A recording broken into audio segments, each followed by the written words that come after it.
Hi, friends. It's me, Paul. Before we get into this episode about the Dub C fish sticks with Justin Mosier, their general manager, and Jason Klein of Brandiose, who designed the logo, I wanted to let you know that as of this episode that you're listening to right now, that the Baseball by Design podcast is part of a larger network called the Curved Brim Media Network, which has incredibly talented content producers, podcasts, websites, videos, and it's growing. There's going to be more folks joining this network with time.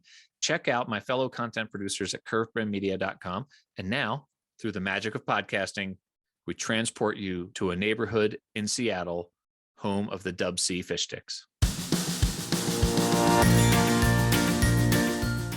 Hi there. Welcome to Baseball by Design. I'm Paul Caputo, broadcasting live, as always, from the Helmet Sunday Hall of Fame in my basement in Fort Collins, Colorado. I am very happy today to be joined by Justin Mosier, who is the general manager of the brand new Dub C fish sticks. And we're going to get into what all of that means. The Dub C fish sticks, formerly the Highline Bears, are a collegiate summer level team in the Pacific International League. They just had a highly publicized, if you're on Twitter, the fish sticks had a highly publicized online vote, a really unique process for determining a new team name that pitted the Dub C fish sticks versus the Dub C Seal Slingers. We'll talk about both of those things. The new season's coming up, and the winner, as you already know, if you're listening to this podcast, you surely already know that the fish sticks came out victorious over the Seal Slingers. Justin, thank you so much for being here. Thanks for having me, Paul. Excited to be here. We've talked a couple times already, once for when you announced the two finalists for the team name, and then again once that winner was determined. And so we've talked a couple times already. This is, one of my favorite stories in the off season so far. It's been really fun to follow it. Fans have been so engaged. I guarantee you most of the fans that have been super engaged in this rebranding process of yours did not know who the Highline Bears were.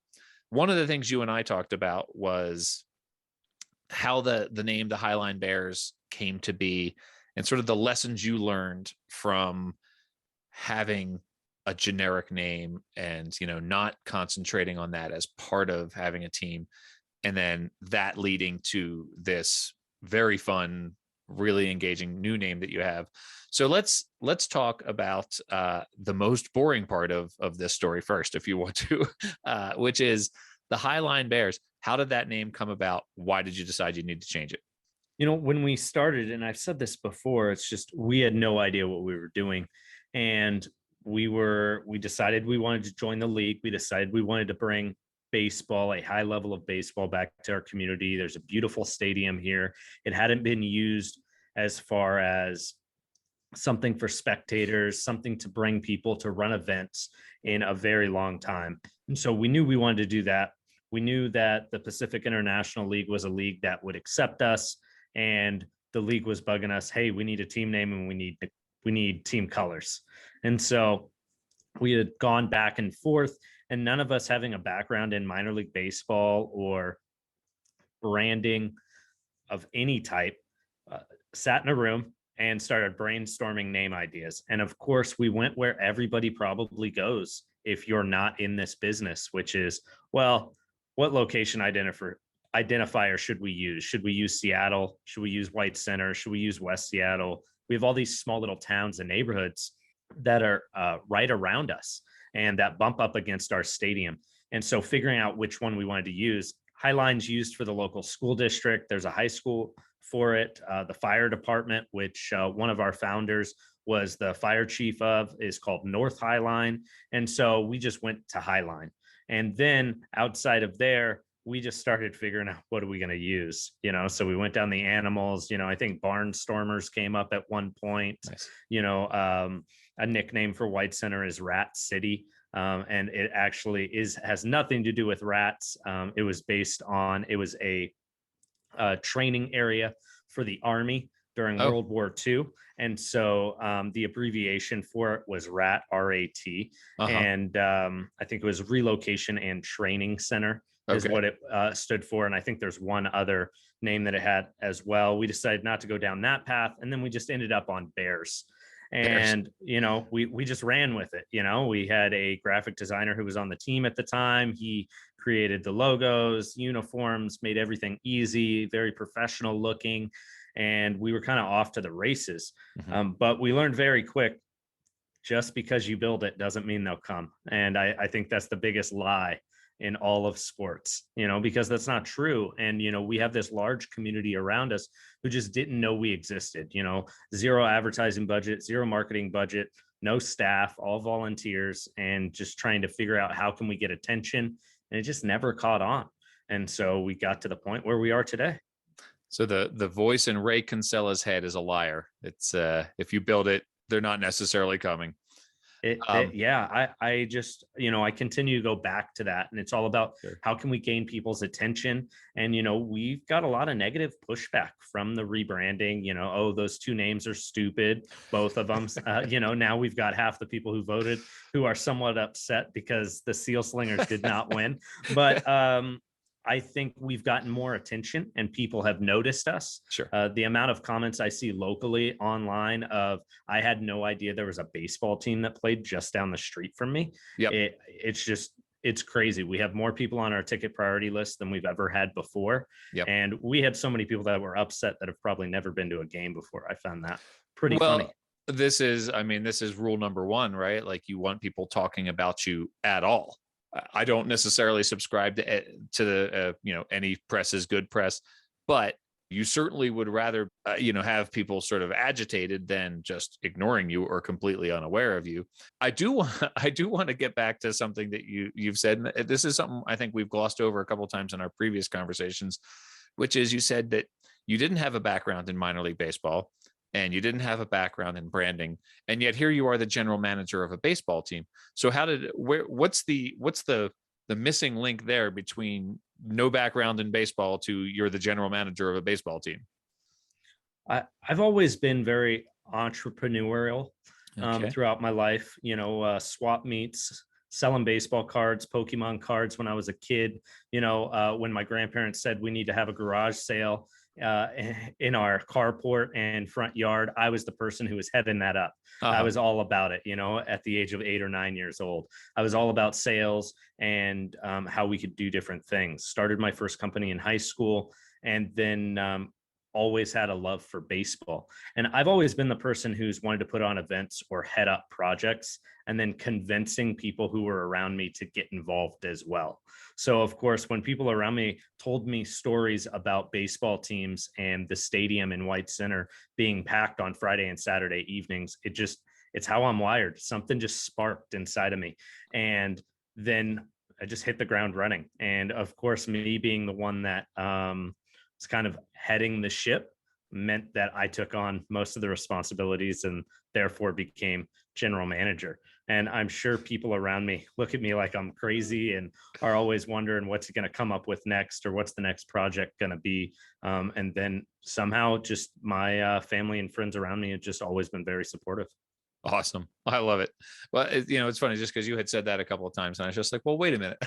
There's a follow-up question there that needs to be asked. All right. So the Highline Bears, like you say, it was clean. It was professional. Looked like it would have been a good logo for, I don't know, like a brand of mineral water or something, right? Like, Definitely. But you determined, okay, we need something that's going to grab people's attention, and we need a process that's going to really get people talking, which this one certainly did. You've described the arc that every single minor league baseball team goes through when they rebrand, especially with something a little bit wacky, a little bit fun. You had people talking about both of these logos, the Seal Slingers and the fish sticks.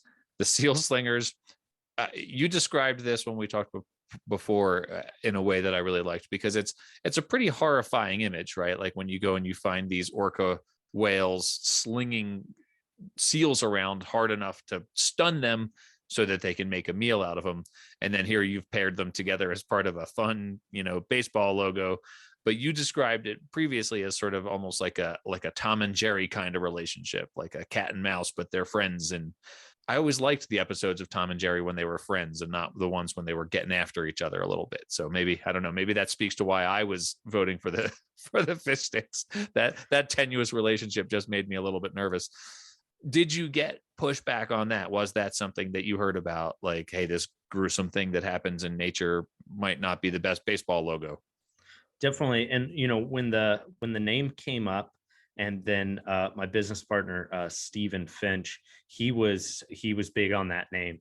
And he loved that it was talking about something that was a little tough and gruesome, Mhm. but not directly. It made you wonder, what's a seal slinger? And then you look at the logo, and then it's that shock, and it's, oh my goodness, they didn't. So we talked about that. And then as we sat down with Jason, and it's like, okay, how do we tell that story visually Mhm. without it being gruesome, without a seal in the mouth of an orca, without the blood or something of that nature? And Sure. then, Steven's like, well, I kind of visualize it as Tom and Jerry. They're kind of a duo. And so we really definitely played on that. And we continued to push as we went through the process Sure. with that, more of these two are a duo together. And while the name doesn't say it, when you look at the logo, it definitely speaks to it. The fist of the seal is up. He's winking. He's got a smile on his face. He's definitely ready. And then a lot of people commented on, he has no idea he's about to be lunch, Right. in the logo. So Right. He's yeah, it, smiling it, it now. was a lot of fun for sure. Yeah. Well, so you referenced Jason. That's Jason Klein of Brandiose. Working with a firm like Brandiose as a collegiate summer level team in the Pacific International League, that was a big decision, right? Because that's a heavy hitter for a team, like you say, that a lot of people weren't aware even existed. And so making that choice to go with a Brandiose to develop not one but two brands was a pretty important part of this process, right? I mean, that was a real commitment to saying, okay, we're going to put this team on the map. Yeah, it was a decision. We thought about rebranding for quite some time, and what were we going to do, what we were going to come up with. And then we started researching some of these branding companies and artists that put together these brands in minor league baseball. And so we talked with quite a few of them at length. And then after I sat down with Jason, it was pretty clear that they had the same vision, and they had the experience that we were looking for, and something for us to be able to stand out, Mhm. because we're very unique. A lot of these summer collegiate teams are in small towns and cities, and they're basically in a place or a footprint that minor league baseball no longer exists, and they're fulfilling that void. Mhm. Us, on the other hand, we have a AAA team that's within 25 minutes of us. We have I guess now it's advanced A team in Everett, which Mhm. is 40 minutes from us. And then 12 minutes from us, T-Mobile Park, the Seattle Mariners, Sure. along with a ton of other events that are going on. So we needed something that was going to stand out, that was going to be remarkable, and be able to get attention within our local community. And I think Brandiose had that vision. And then it came down to internally within our business, is we had a small ownership group, and talking to those other owners and saying, hey, this is what it's going to take financially to be able to commit. And I think this is what it's going to take to make this work. Are you interested in doing it? Mhm. And then, people not being able to make that commitment, buying them out. And then we eventually found another partner who was all in and said, the only way I'm going to be involved is if we do this right, we rebrand. And we had them sit down with Brandiose as well. And he gave the stamp of approval. And then we were off to the races with Jason and Brandiose. So well, first of all, I think I mean, it's a really smart decision, especially, at that level, when you say, when you commit to, we're going to be a national brand, even as the fourth largest baseball team in our own city, right? Or our own greater metropolitan area. Anyway, obviously it's paying dividends right now. They came up with these two brands. You had the, you had the vote, and there's a little bit of a sort of political junkie in me, right? I'm always on like 538.com during election season, like studying the political map and everything. And you guys did something that I think is absolutely hilarious, which is you put together a map that shows the 5,000 people who voted. You divvied them up by state. And I've been studying this map that you put out because I was trying to align it with sort of the traditional politics, and it doesn't align, right? Like Texas and California both went the same way. The entire West Coast went fish sticks. whereas much of the Northeast appears to have gone Seal Slingers. The entire Southeast is all fish sticks. And it's hilarious to me, right? Like there are almost sort of equal coverage for each team across the country. So I guess I'll just ask you: have you analyzed this map? Is there any? Can you find any trends in who voted for what and where that inform how the vote went the way it went? Gosh, we even toyed with the idea of this week coming out with a map and breaking down the election. So, like they do on election night, where they zoom into certain counties, doing that almost state by state and showing people. I just the manpower that would take for us to be able to do, I think, is a little too much. But no, the trends. I kept looking for trends based on areas, and a lot of the states were just very close, exactly how the national vote went, which was it was a percent or two, and I think we came out with another map just a few days later, and it was like, oh, things have flipped, and it was just, hey, some more people from that state voted, and now things have turned. And then up until the week of the election, a week out before voting closed, it was Seal Slingers was up by like 7%. Yeah. So it was just it was very interesting. I wish there were trends, but there weren't. It was just it was all over the place. It was very close almost everywhere. Okay. And it was very interesting. It did seem, just me doing a non-scientific poll, a lot of players liked Seal Slingers. So a lot of college age kids liked the idea of that, whether it be the toughness of the name or the way it sounds. I personally think Seal Slingers just rolls off the tongue a little bit better. I love the logo. It's very Pacific Northwest, which I think a lot of people here locally liked, not just because it's marine life, but because the Navy. Yeah. Most of my clothes are Navy up here. All the sports teams tend to be Navy, teal, and then they throw in another light blue sometimes. So I think that fit in really well. But I think at the end of the day, it was just people really got energetic the last few days on voting, and whoever got the most votes in the last couple days is who won. Well, so the state of Washington went with fish sticks, and you say that you might have this county by county data. I'm not going to ask you to break it down nationwide, but how did the local population vote? Local leaned around where we're at, our stadium, leaned fish sticks. Okay. That I could tell. And then as far as, we also took votes via pre-orders on merchandise for items. And so nationally, Seal Slingers won by far. And typically it was, I think New Era hat collectors definitely lean towards Seal Slingers. Our number one product was the New Era 5950 alternate Seal Slinger hat. That sold the most by far. But locally, fish stick t-shirts, hats, everything sold more here locally. But if we went down further south to counties south of us, things leaned much bigger as far as Seal Slingers is concerned. Okay. I don't know. That level of analysis, I think, is pretty amazing here on this. I'm really enjoying that. Well, so let's finally now let's talk about this fish sticks brand. We've talked about the Bears. We've talked about the runner-up Seal Slingers, but the fish sticks brand itself features an anthropomorphized fish stick with a backwards cap and a Brandiose grimace on it, the signature Brandiose grimace, swinging a French fry that has taken the place of a baseball bat. One of the things I have said a number of times is I really like the fish sticks for a collegiate summer level team, because that feels like the natural diet of the collegiate summer level baseball player is the frozen food section of the grocery store. So this seems like sort of spot on from that perspective. But part of the reason there's sort of a seafood theme is because of your proximity to Puget Sound. I know that there are more logos coming. So there's this story that, Brandiose likes to have a sort of narrative. They like to have a story in their suite of logos. And I'll certainly talk with Jason about that. But can you tell me the story that's being told of frozen food that I can get in the grocery store here in Colorado representing Puget Sound and the seafood rich area of Washington State? Yeah, I think everything, that we talked about with Jason and Brandiose was,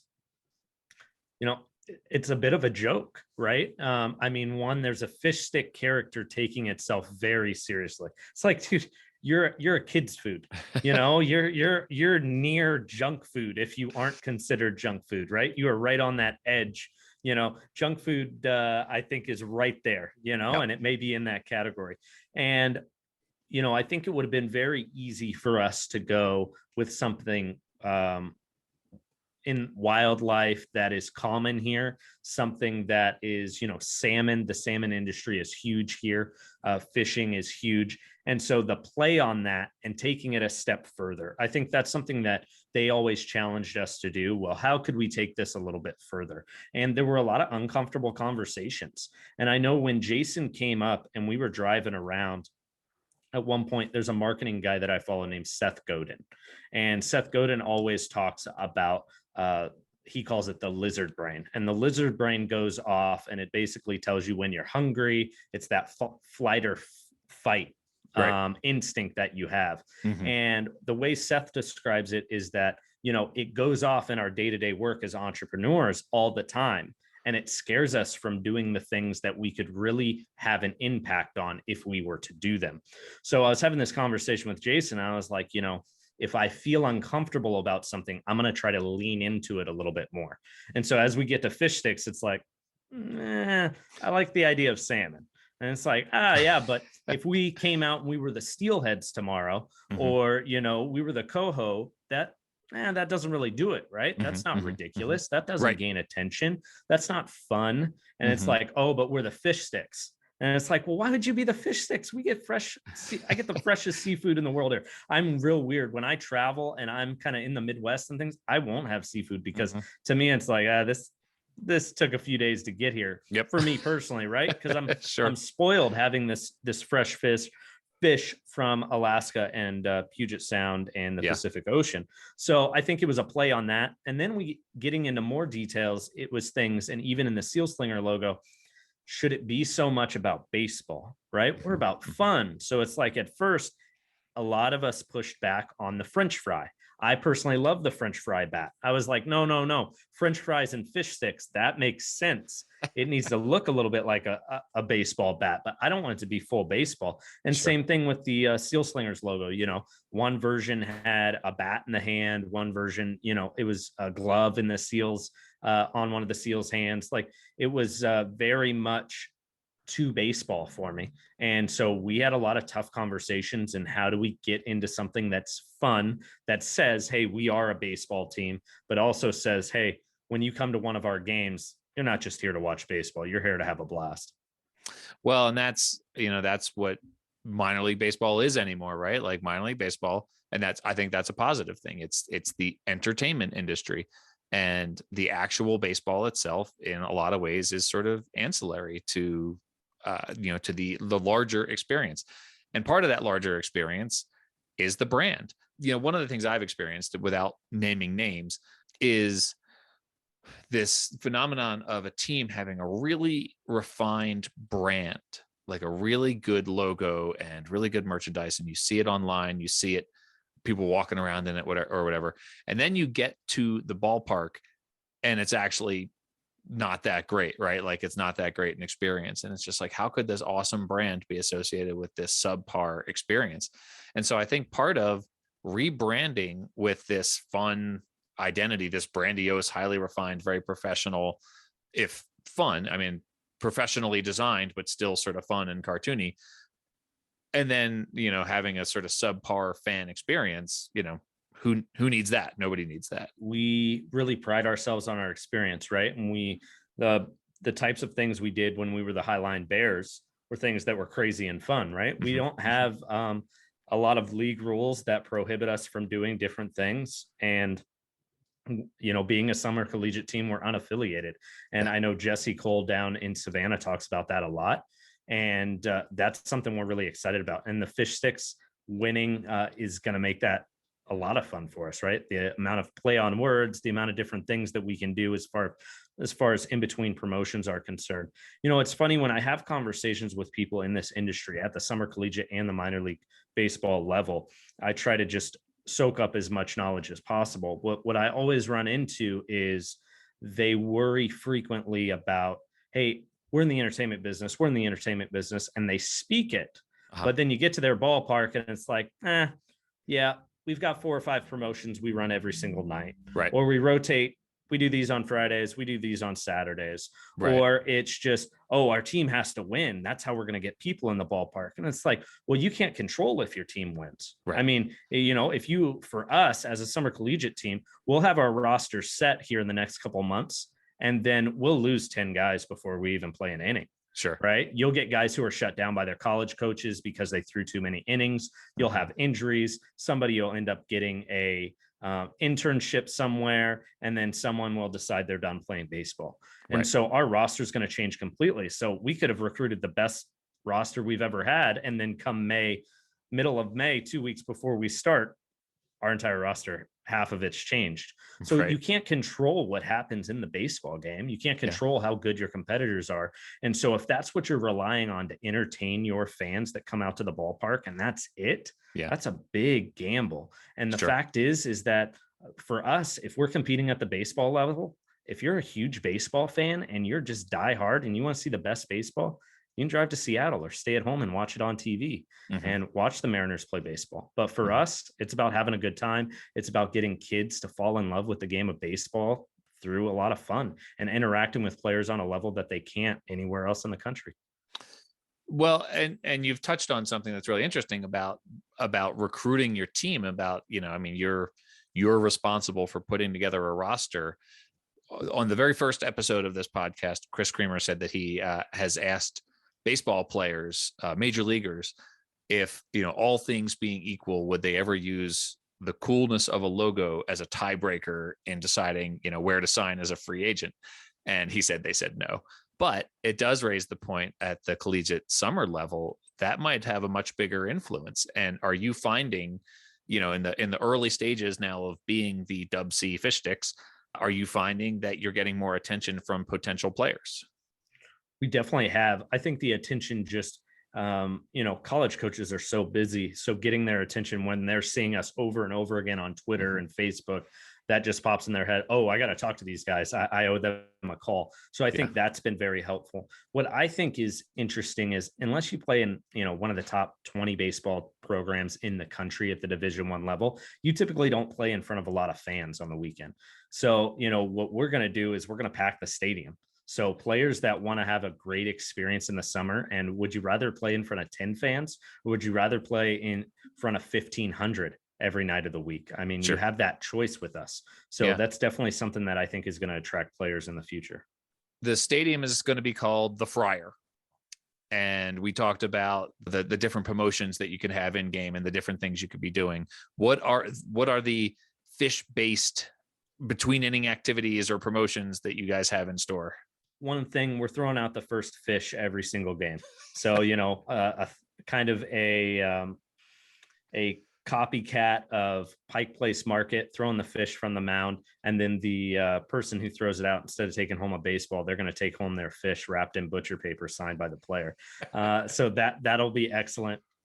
And then I know a lot of times on the Jumbotron here in Seattle, they'll do the hydroplane races. Well, we're going to do, on the opposite side of our outfield fence, we're going to do ferry races, because there's a ton of ferries here. And there's actually one in West Seattle that runs to one of the islands across Puget Sound. So we'll do ferry races, which will be pretty fun. All you can eat fish sticks. Or a fish stick eating competition is going to have to be something that we do. I think something else we've talked about is figuring out how people can try to throw a fishing rod, a fishing line, and cast their fishing line to try to catch as many fish as possible. Throwing plush fish while their partner's trying to catch them. And so the person throwing them will be blindfolded while the other person's trying to catch them with a net. And people on the other sides. I think the ideas and the amount of fun we can have is endless. I really like the idea of giving away 1,000 fish sticks to one person and just see what they're going to do with them. I like that idea too. I would eat fish. I would just eat the fish sticks. I would just, fish sticks every other night. I have the capacity to do that sort of thing. One of the elements of the logo that I really enjoy is the homage to Ken Griffey Jr., which once you see it, you can't unsee it, with first of all, the swing itself, the backwards cap. Just something about it has a sort of Ken Griffey Jr. feeling about it. So can you talk about that aspect of the logo, the tribute to Ken Griffey Jr.? We had a lot of different drawn versions of the character at the beginning and different actions that he may be doing. And this is one that they had at first that came out. And then, they had the hat forward. We said, why don't you put the hat backwards? Why don't we change this up a little bit?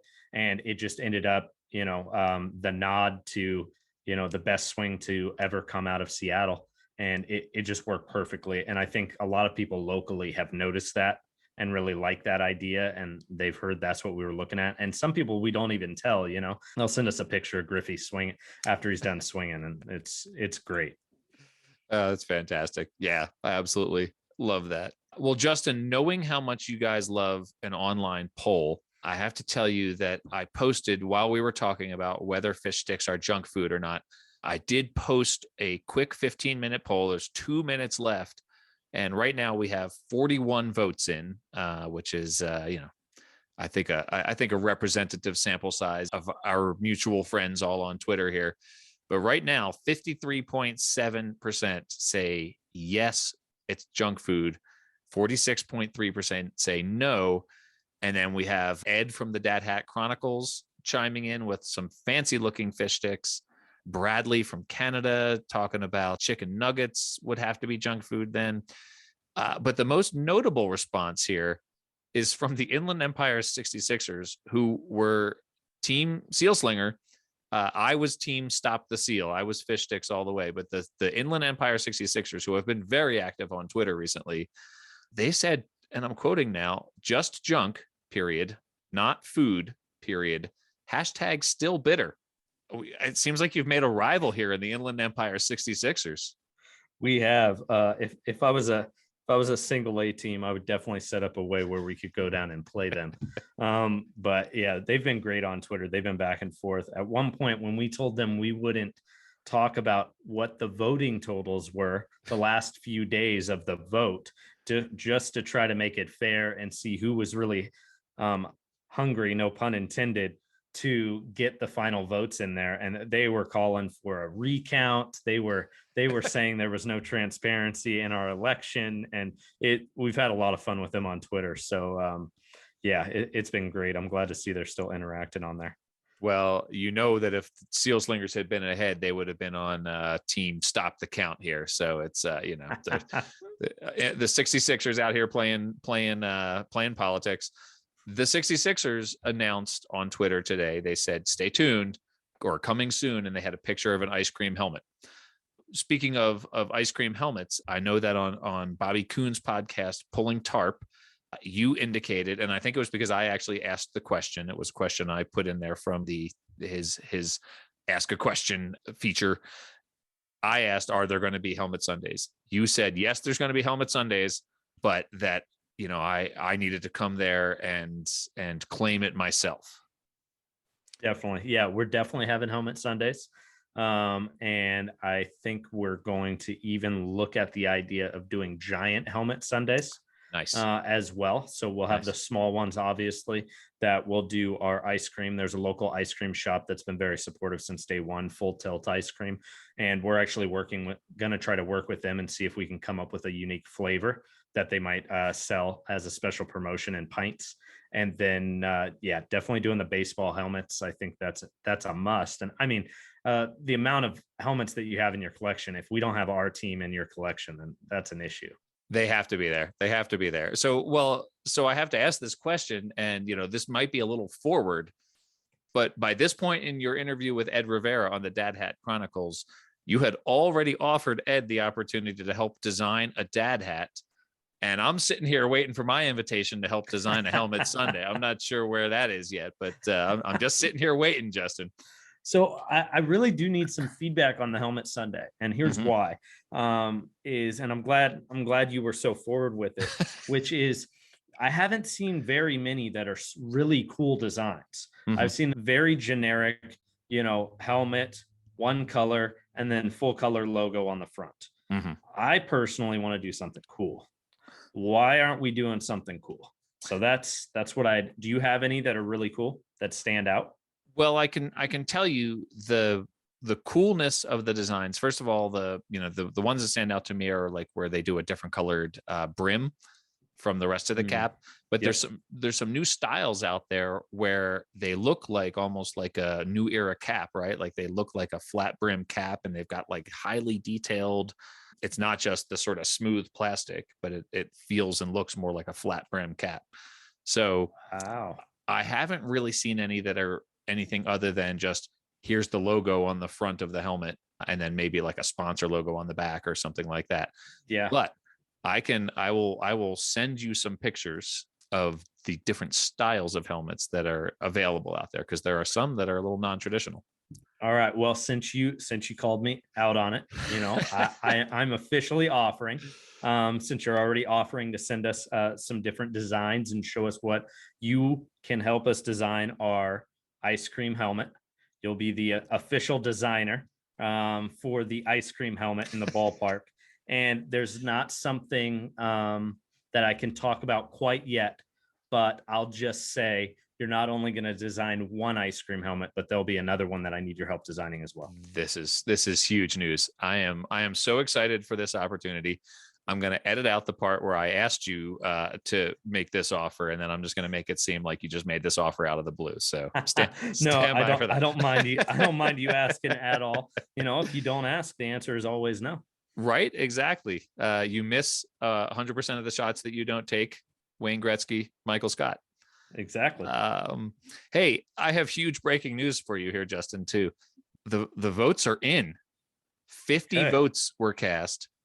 50% yes, 50% no. The jury is still out on whether fish sticks are junk food. We know as much now as we did 15 minutes ago. This is crazy. What's funny is just going through this whole voting process, it's just always been 50-50 pretty much, or just barely ahead. So the polls are not helping us right now with our names and our different questions we have for people. Too funny. Awesome. Well, Justin, this has been a lot of fun. I'm so looking forward to the season. I have a trip planned in my head that involves getting to some games out in the Pacific Northwest, and the fish sticks are very much on the list. It's going to involve some interesting ones. It's going to be Portland pickles. I definitely need to get out to Eric Mertens and his Tri-Cities Dust Devils.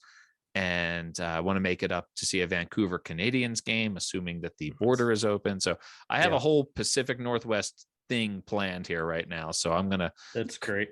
Come visit you guys, load up on fish sticks gear, load up on all the different permutations of helmet Sundays, and definitely have you back on the podcast when I'm out there live again to see how the new brand is going.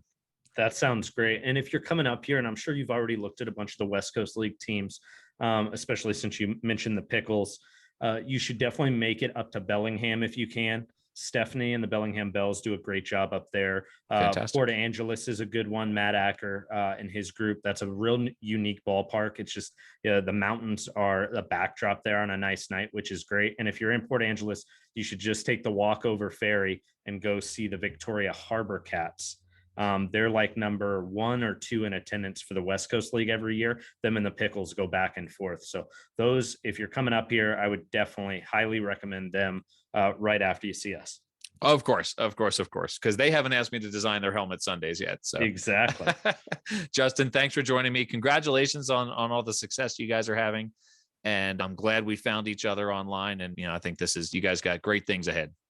Great. Thank you so much. Thank you for everything you do, and congrats on the podcast. I'm looking forward to listening. Appreciate it. Thanks, Justin. Bye. You can find the Dub C Fish Sticks on Twitter at Go Fish Sticks, and on Instagram at Go Fish Sticks Baseball, and online at gofishsticks.com.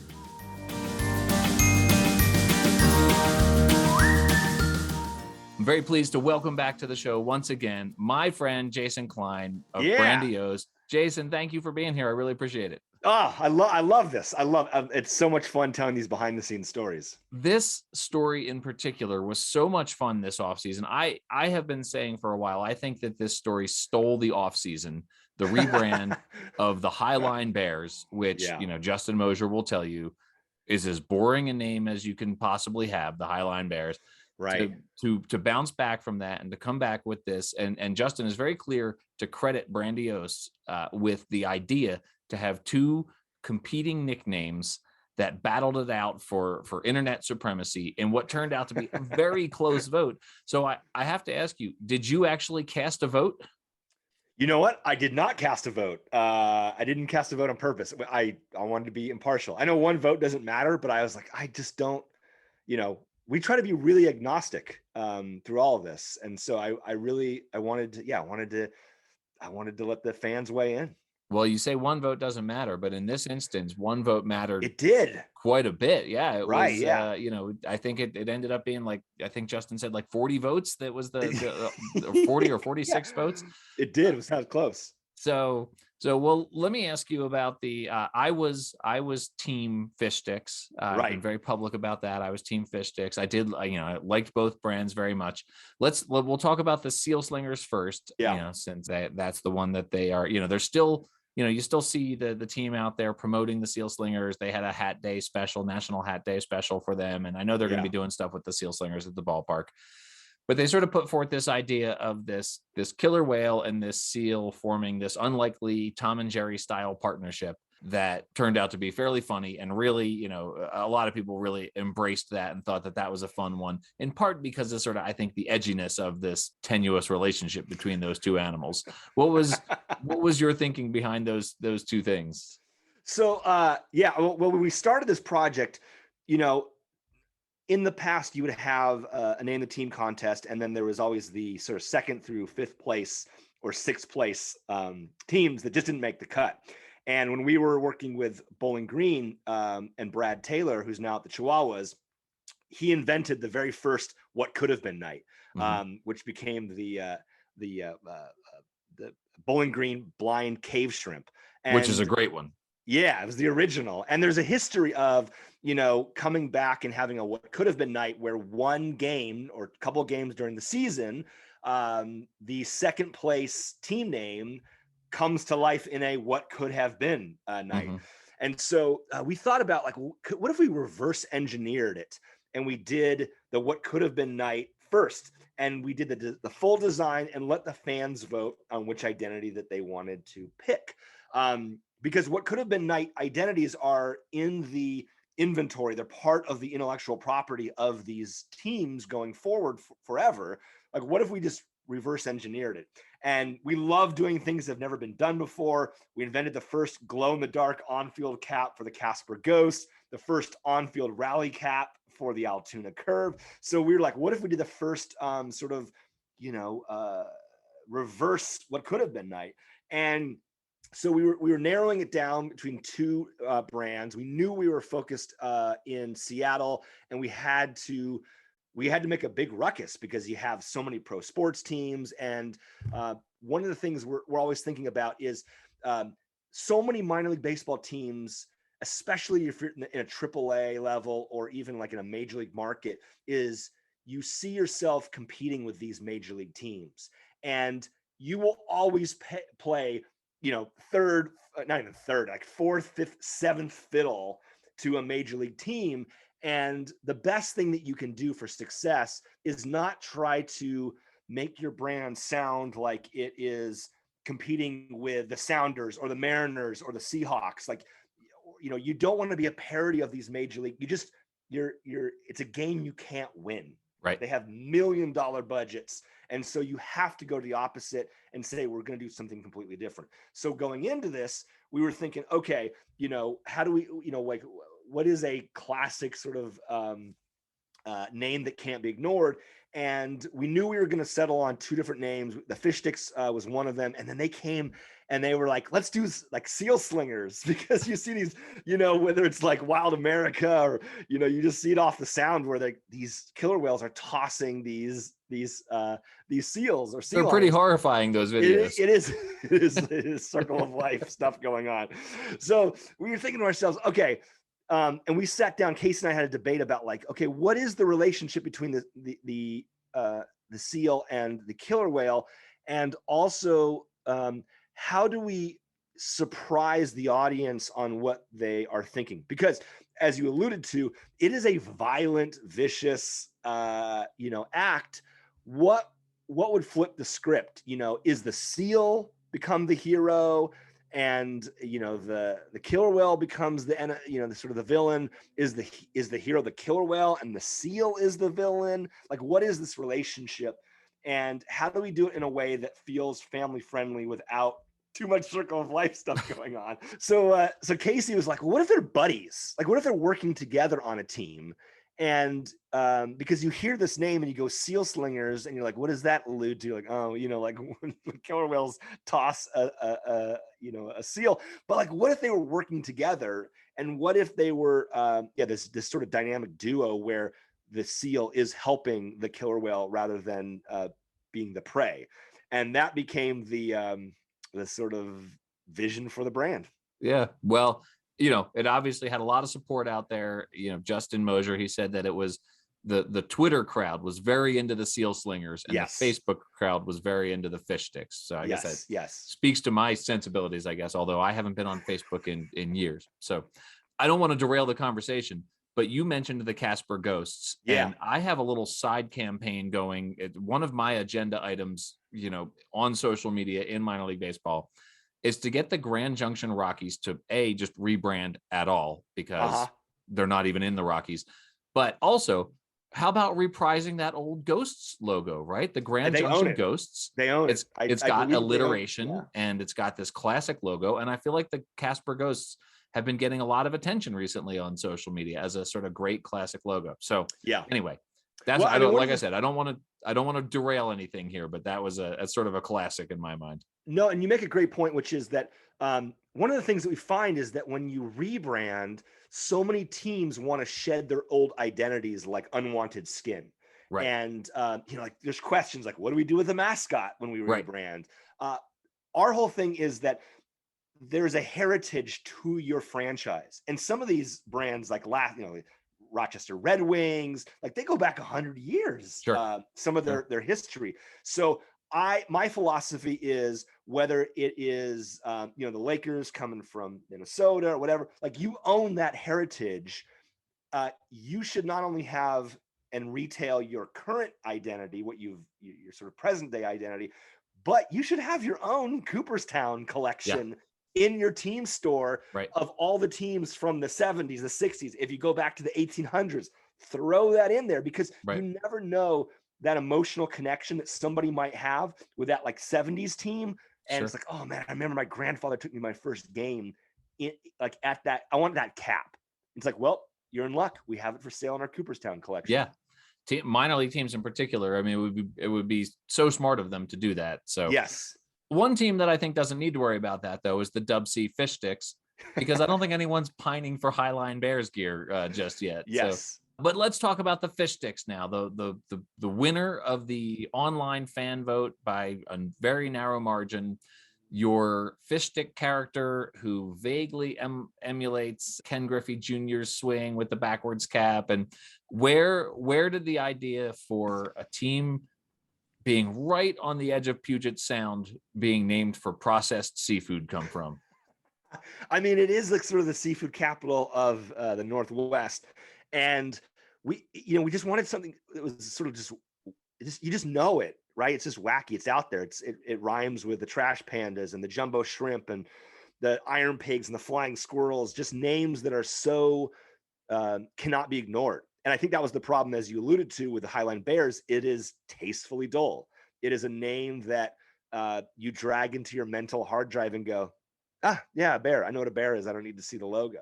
Because no matter how cool the bear logo is, like you never have a chance to sort of run and chase after that fan and be like, wait, I know we named them the Bears or the Lions or any of the teeth and nails, sort of mascots. But wait till you see the logo. The logo's amazing. They're already gone. Yeah. They're just like, I know what it is. I don't need to see it anymore. So my whole thing is like, creating a brand that can't be ignored. And the Fish Sticks was that.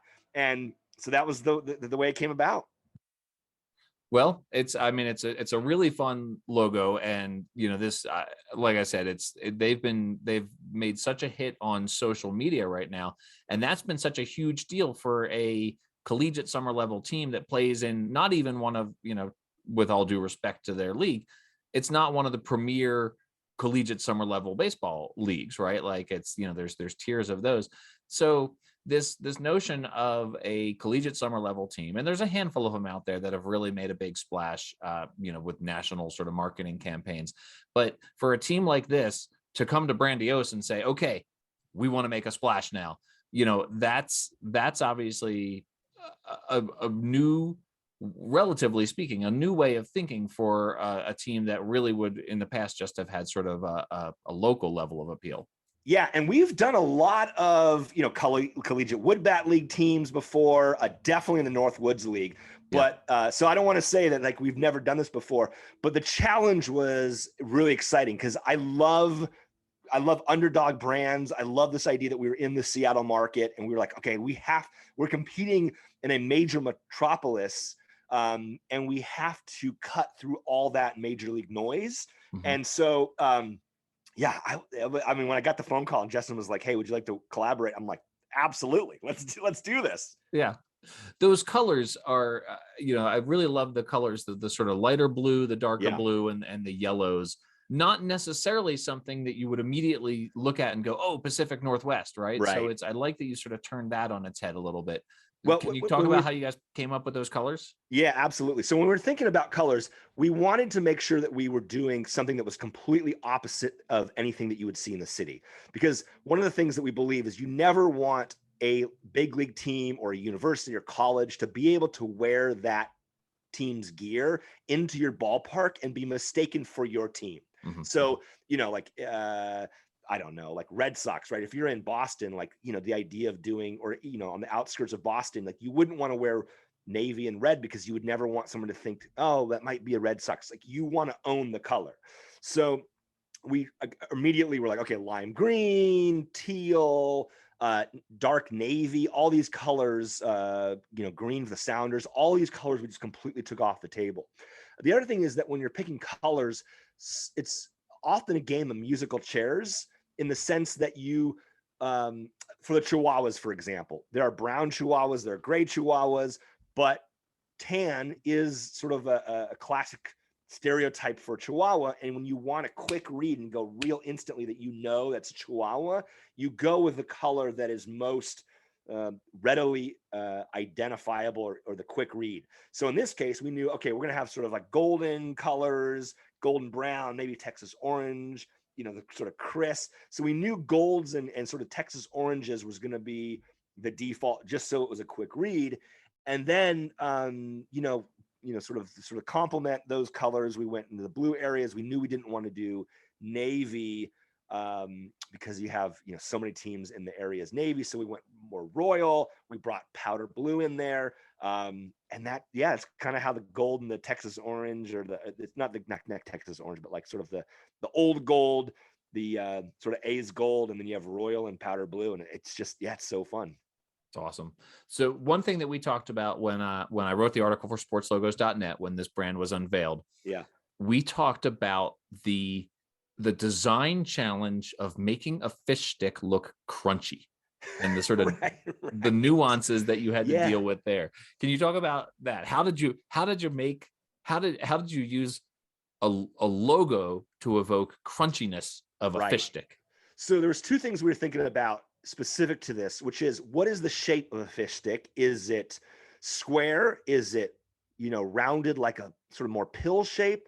Is it somewhere in between? So there was the question was like, well, what is it? Because if it's too pill shaped, it starts to look mozzarella stick. These are the questions we're asking ourselves, was like, what is that perfect stereotypical shape that someone's going to go, that's a fish stick? So that was the first, was like the roundedness of the edges. And then it was, how do you make it look crunchy? Because if it's too smooth on the edges, it does give it like a pill shape, or like it just doesn't, is it like like one of those like elementary school French toast sticks that you don't want it to look like. So we did roughen the edges. That was one of the things. And then we also used the shading was a huge key to give it that crunchiness where it's golden on the edges and you see it transitions and it's fried. So the level of crunch was a thing we knew, okay, we're going to bring in the crunch. And then when we were thinking about embroidery, because it has to embroider well, we're thinking about how the thread's going to get laid down on the hat in a way that it feels like it is crunchy. I love that we're having this conversation. Like, I honestly love it so much just to be able to sit here with a professional sports logo designer and talk about how did we make the fish stick look just the right of crunch. I just love it so much. Paul, because you also, we had a version where it was too crunchy and it felt authentic, and we knew that it was going to read as a fish stick, but we knew also that it wouldn't embroider well. And we've spent time up in Buffalo at New Era about, spending time with their digitizers and their production managers and understanding like what is the limit where the embroidery can look muddy. That's what we call it. It's like the embroidery is going to look muddy if you do it wrong. And where's that edge where you can push it to that level where you're going to get it just right? And we knew when we first got the crunchy version, it was too detailed. It wasn't going to embroider well. It was going to look muddy. And so we had to back off the sort of the edges and the crunchiness to make it look good. I love it. All right, one more question on the fish sticks, and then I'll let you get out of here. I appreciate that you stopped by to talk about these logos that you guys worked on for the podcast. I really do enjoy that. I know that there was a change in the type on the fish sticks logo between when they did the online vote and then when they unveiled the official, full suite of logos. Can you talk about why that change happened? Yeah, we had this idea of like, what if the jersey lettering looked like it was made of fish sticks? And so that's still part of the brand. But we, when we saw it embroidered on materials, and we thought, when we go to the jersey lettering, we should freshen it up. And I think one of the things is that we felt this is the biggest issue. The biggest issue was that it felt repetitive. So you have this fish stick character, and then you have the lettering made of fish sticks, and it just felt, I don't know, like personally, I felt like it was like maybe the issue is it feels rubber stampy. And so we thought, okay, how do we tell the story from a new angle or a fresh angle? And we thought, what if we had it look like it was a seafood frozen fish package that you would get from the grocery store? What, like sort of like Gordon's or like, some of those brands, like how would it feel like if we had our own brand, and it would feel more aquatic and more packaged seafood, from the frozen food section. So that, I think we just thought it was an opportunity just to go more in that direction. And we were thinking, all right, how do we make it look 50% frozen food, packaged seafood? How do we make it feel like 50% Major League Baseball lettering? Because we wanted to feel like it was baseball lettering. So yeah, I think we were like, we knew we were going to have a word mark that was made of fish sticks. And then when we started moving into the uniforms, we started thinking, let's tell the story from a different angle, maybe. Jason, thank you so much for taking the time to come talk about the fish sticks. I can't wait to have you on again the next time I talk about a Brandiose logo. And everyone can find Brandiose at Brandiose on all the socials. Brandiose.com is the website. Socialize with us. Yeah, absolutely. Jason, thank you, and we'll talk to you next time. My pleasure.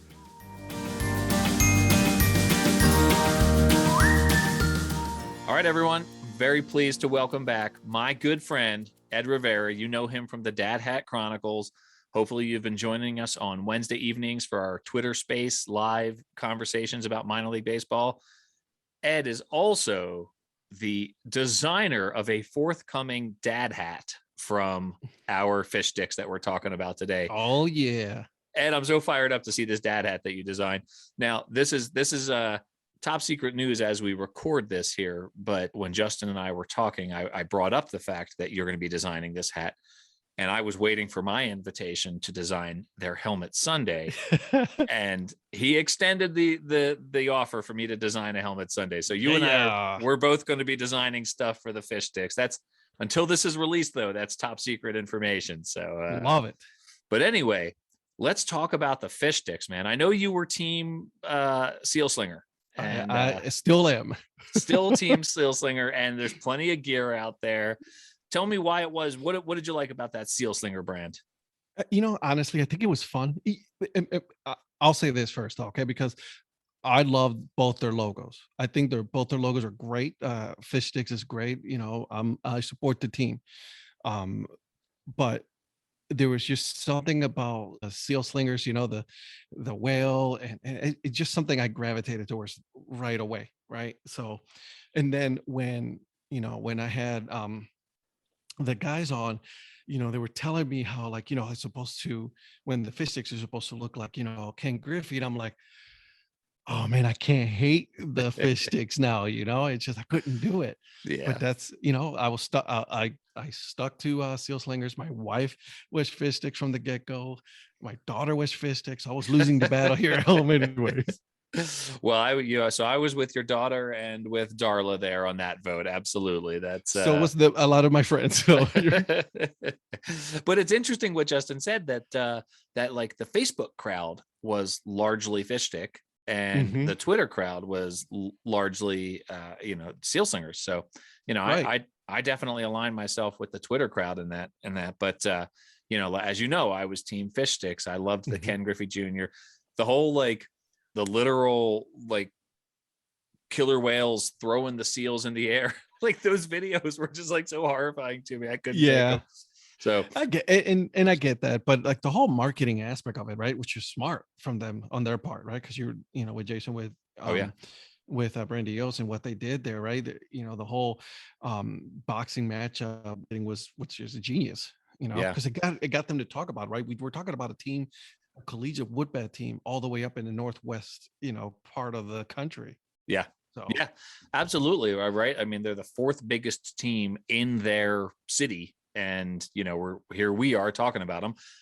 I'm in Colorado. You're in North Carolina, by the way. This is our first face-to-face Zoom conversation since your move to North Carolina. So correct. You are in baseball heaven there, man. That's awesome. Mhm. Though we did just see on Twitter today that I learned I'll be traveling to Cleveland in April, and you're not in Cleveland anymore. So As soon as I saw that tweet, I'm like, bruh, are you serious? Too funny. So let's talk about this, though. You've actually been asked. I mean, when you've been on the podcast in the past, you've talked about the hats that are available with different teams and whatnot. But you actually get now to play a hand in creating. You're getting to be the go-to guy there with minor league baseball teams when they have questions about Dad Hats. I almost said the Seal Slingers. The Fish Sticks have come to you looking for literal design of their Dad Hat. So first of all, how'd that happen? And then second of all, what's your process here? How are you creating this thing? First of all, I'm super pumped and super excited, right? Because when I started the whole Dad Hat Chronicle movement, right? I didn't think it was going to take off the way it did. I really didn't. It has really taken off in a real way. Right. And when I had Justin on my podcast, he extended the invitation, right? To say, we want you to design the Dad Hat, because I had reached out to them and, hey, listen, I love the brand. I love everything. I want to get a hat, but you guys don't have a Dad Hat, but I want to get something. At first he thought, I was like, oh no, we do. And I'm like, all right, so let me go back. And he goes like, no, you don't have it. He was like, no, you're right. And he goes, so he started doing more research on Dad Hats. Yeah. And that's how it all. You're educating people here. You're educating people on just what a Dad Hat is. And I've said this a number of times, I'm so glad that we found each other on Twitter, right? But if you had been the Flat Brim Chronicles, I wouldn't have followed you. We wouldn't know each other if you had been the Flat Brim Chronicles. So that's how it started. And when he started, when he asked me to design a Dad Hat, I was on board. Yeah, absolutely. Why not? Yeah. It's what I do now, right? So what can you tell us? Can you reveal anything in advance of their big unveiling as to what this thing's actually going to look like? It's hard to. I got some ideas on it, right? I want to make it very old school. Yeah. I like the whole old school look to it. Yeah. But it's hard to really pinpoint a lot of the things that I'm going to do, because we were working with 47 and they're not taking anything right now. Yeah. So they're fully backed up. Yeah. We put something out for New Era just to get something out, right? And then we'll go and work with 47. Yeah. Couldn't do that either. No kidding. No, they're backed up as well. Wow. So they're looking at least 69 months of getting an order for New Era. Wow. So Yeah. so is that what they're going to do? Are they just going to wait that 6 to 9 months, or are they going to, do we have a backup plan?